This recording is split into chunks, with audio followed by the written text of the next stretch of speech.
ओम नमः शिवाय। माता पार्वती की हजारों वर्षों की वो कठिन तपस्या सफल हुई, जिसमें उन्होंने सर्दी और गर्मी की परवाह किए बिना केवल महादेव का ध्यान किया। जब महादेव ने जटाधारी ब्राह्मण का रूप त्याग कर अपना साक्षात स्वरूप दिखाया, तो माता पार्वती के रोम रोम में शीतलता छा गई। महादेव ने उनके मस्तक पर हाथ रखकर कहा, देवी, मैं तुम्हारी तपस्या के मोल बिका हुआ तुम्हारा दास हूं। अब तुम घर जाओ और अपने माता पिता को सूचित करो। इतना कहकर महादेव अंतर ध्यान होकर कैलाश लौट गए और माता पार्वती अपनी सखियों के साथ हिमालय राज के महल की ओर चल दी। रास्ते में माता पार्वती का मन महादेव के उसी सुंदर स्वरूप में अटका था। वे बार बार उस क्षण को याद कर रही थीं जब महादेव ने उनका हाथ थामने का वचन दिया।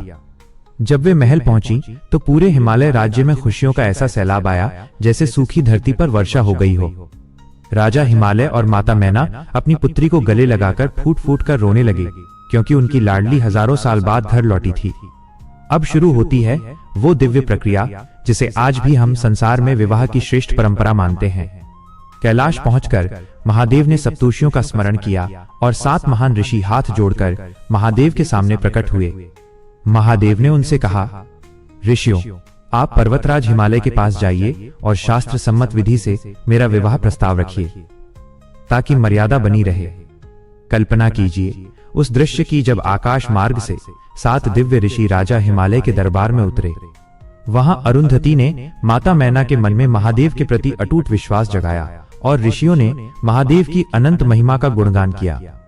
राजा हिमालय ने बड़े ही हर्ष के साथ ये प्रस्ताव स्वीकार किया और साक्षात भगवान विष्णु की उपस्थिति में लग्न पत्रिका तैयार की गई। उस पीली चिट्ठी को लेकर नारद मुनि पूरे ब्रह्मांड में न्योता देने निकले। देवलोक से लेकर पाताल लोक तक सबको इस दिव्य विवाह का निमंत्रण मिला। कैलाश पर्वत पर उत्सव का माहौल ऐसा था कि पत्थर भी जैसे झूम रहे थे।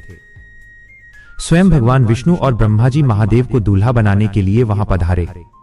विष्णु जी ने बड़े प्रेम से महादेव की जटाओं को सुलझाया, उन पर पारिजात के सुगंधित फूल सजाए और गंगा की लहरों को स्थिर किया। पर महादेव तो अघोरी हैं। उन्होंने मुस्कुराते हुए अपनी वही पवित्र भस्म उठाई और उसे पूरे शरीर पर रमा लिया। नागों को ही अपना कंगन और मुकुट बनाया और नंदी पर सवार होकर इस अनोखी बारात के साथ चल पड़े। बारात का वो दृश्य देखिए जिसकी कल्पना मात्र से रोमांच हो जाता है। एक तरफ ऐरावत पर इंद्र और गरुड़ पर गदा चक्रधारी विष्णु अपनी सेना के साथ थे, तो दूसरी तरफ वो गण थे जिन्हें इस संसार ने तिरस्कृत कर दिया था। भूत, प्रेत, पिशाच, डाकिनी और शाकिनी, जो अपनी ही मस्ती में तांडव करते हुए चिता की राख उड़ा रहे थे। डमरू की वो गूंज जब हिमालय की वादियों से टकराई तो ऐसा लगा जैसे साक्षात काल भी महादेव के स्वागत में झुक गया हो। जब ये बारात हिमालय नगरी की सीमा पर पहुंची तो वहां की शोभा देखकर देवता भी लज्जित हो गए। सोने के महलों पर हीरों के तोरण लगे थे और गलियों में केसर और चंदन के जल का छिड़काव किया गया था। पर जैसे ही नगर के साधारण लोगों ने महादेव के साथ उन भयानक और विचित्र आकृतियों को देखा, पूरे नगर में चीख पुकार मच गई। बच्चे डरकर माताओं के आंचल में छिप गए और लोग अपने घरों के किवाड़ बंद करने लगे कि ये कैसा भयानक दूल्हा आया है। यही वो मर्मस्पर्शी क्षण था जब माता मैना सोने की थाली लेकर महादेव की पहली आरती उतारने द्वार पर आईं। जैसे ही उनकी दृष्टि उस अघोरी पर पड़ी जिसके गले में मुंडमाला थी, जिसकी आंखें ध्यान में आधी खुली थीं और जो भस्म से लथपथ था, माता मैना का हृदय बैठ गया। उनके हाथ कांप गए और सोने की कीमती थाली पत्थर पर गिरकर चकनाचूर हो गई। आरती के दीप बुझ गए और मैना देवी दहाड़े मारकर रोने लगी। उन्होंने चिल्लाकर हिमालय राज से कहा कि क्या मेरी सुकोमल पार्वती का भाग्य इसी श्मशान वासी के साथ लिखा था? उन्होंने हट कर लिया कि मैं अपनी बेटी का गला घोट दूंगी, उसे गहरे कुएं में फेंक दूंगी, पर इस दिगंबर के साथ विदा नहीं करूंगी। पूरे महल में मौत सा सन्नाटा छा गया और देवता व्याकुल हो गए कि अगर ये विवाह नहीं हुआ तो सृष्टि का संतुलन बिगड़ जाएगा। तब भगवान विष्णु ने महादेव से प्रार्थना की कि प्रभु, अब तो अपनी माया समेट लीजिए और माता के मोह को दूर कीजिए।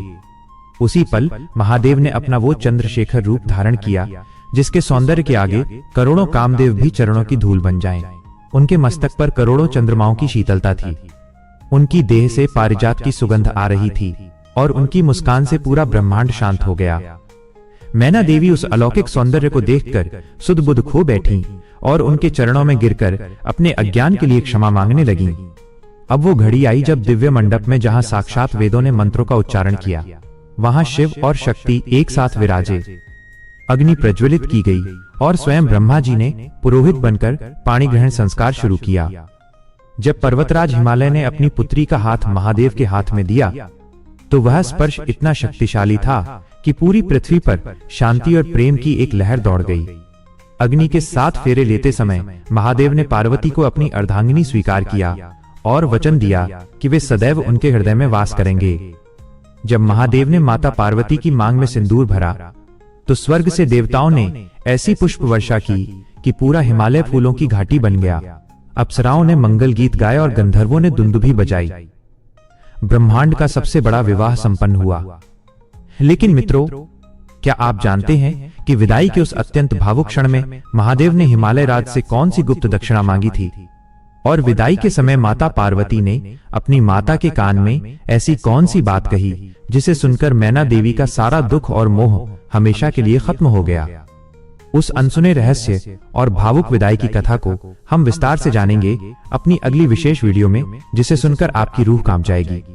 अगर आप महादेव और माता पार्वती के इस दिव्य मिलन से कुछ सीखना चाहते हैं तो अभी इसी वक्त कमेंट में अपनी मनोकामना के साथ जय शिव शक्ति जरूर लिखें। इस वीडियो को उन लोगों तक जरूर पहुंचाएं जो सच्चे प्रेम और तपस्या की शक्ति को भूल चुके हैं, ताकि महादेव की कृपा सब पर बरसे। चैनल को सब्सक्राइब कर लीजिए और बेल आइकन दबा दें, क्योंकि अगली कथा आपके जीवन का सबसे बड़ा रहस्य खोलने वाली है। महादेव आप सबका कल्याण करें। हर हर महादेव। भक्तों, शिव पुराण की ये गाथा आपको कैसी लगी कमेंट में अपनी राय जरूर दें, और अगला कौन सा कथा आप सुनना चाहते हैं कमेंट में लिखकर बताएं। मिलते हैं अगली कथा में, तब तक के लिए राधे राधे साथियों। जय श्री शंभू।